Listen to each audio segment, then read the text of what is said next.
देशाच्या प्रधानमंत्र्यापासून ते बुद्धच्या कार्यकर्त्यांपर्यंत कोणत्याही पक्षाचा व्यक्ती असेल, मुंडे साहेबांची आठवण काढली नाही किंवा त्यांच्या गोपीनाथ गडावर आला नाही असं झालं नाही.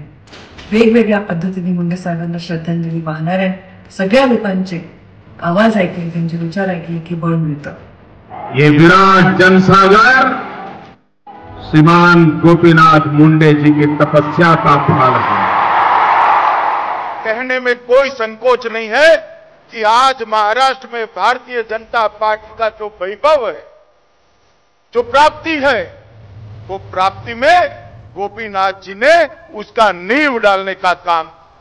श्रद्धेय गोपीनाथ जी अपनी छोटी सी आयु में ही महाराष्ट्र में भाजपा संगठन की नींव रखी और भाजपा को दलितों, पिछड़ों, गरीबों और मजदूरों तक पहुंचाने का भगीरथ प्रयास किया.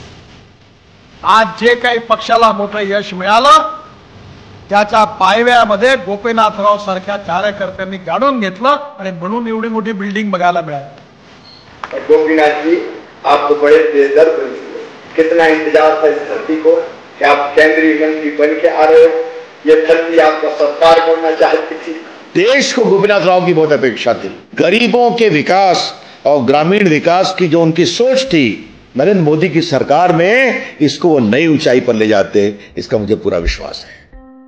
जिकडे तिकडे वनव्यासारखी माणसं फिरत होती, वेड्यासारखी माणसं धावत होती आणि आपल्या नेत्याचं अंतिम दर्शन घ्यायला थाय मोकलून रडत होती. हे चित्र पाहायला मोठा त्याग, संघर्ष ह्या सगळ्या गोष्टी कराव्या लागतात. ज्यावेळी आमच्या समोर प्रश्न येतील त्यावेळी आम्ही मुंडे साहेबांची आठवण काढून त्यांच्याकडनं प्रेरणा घेऊ आणि त्यांच्याच मार्गाने आम्ही त्या ठिकाणी चालू.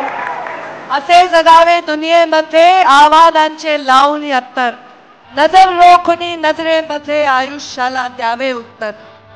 करून जावे असे काही दुनियेतून या जाताना, कहीवर यावा जगास साऱ्या निरोप शेवटचा देताना. स्वर कठोर त्या काळाचाही क्षणभर व्हावा कातर कातर, नजर लोकनी नजरेमध्ये आयुष्याला द्यावे उत्तर. गोपीनाथरावजी असते ना तर माझे 2.5 वर्ष त्या जेलमध्ये नक्की गेली नसती.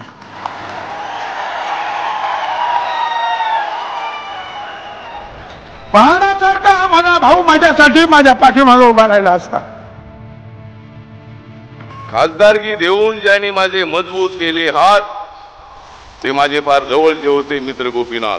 गोपीनाथराव मुंडेंनी महाराष्ट्रामध्ये 10 गावांमध्ये भारतीय जनता पार्टी होते. माझ्या सगळ्या गिरणी कामगाराच्या मुलाला आमदार केलं, मंत्री केलं. प्रत्येक शेतकऱ्याला, प्रत्येक गरीबाला असं नेहमी वाटायचं की गोपीनाथराव मुंडे हे माझे नेते, त्या माझे शिक्षक होते. त्यांनी कधी जातपात मानली नाही. सर्व आयुष्यभर सर्वसामान्य माणसांना तळ हाताच्या घोडासारखं जपलं. गरीबातल्या गरीब असू दे, काष्टकरी असू दे, वाटेल त्या जातीतला असू दे. राज्यमंत्री पद घ्यायचं असेल, कॅबिनेट मिनिस्टर पद घ्यायचं असेल, खासदारकी मिळवायची असेल तर आपल्याला कोणाच्या त्या पायऱ्यावर जावं लागते. पण या ठिकाणी मुंडे साहेबांनी त्यांची इच्छा जी प्रकट केली की इथं छत्रपतींचा सन्मान व्हायला पाहिजे आणि म्हणून आम्ही तुम्हाला देणार.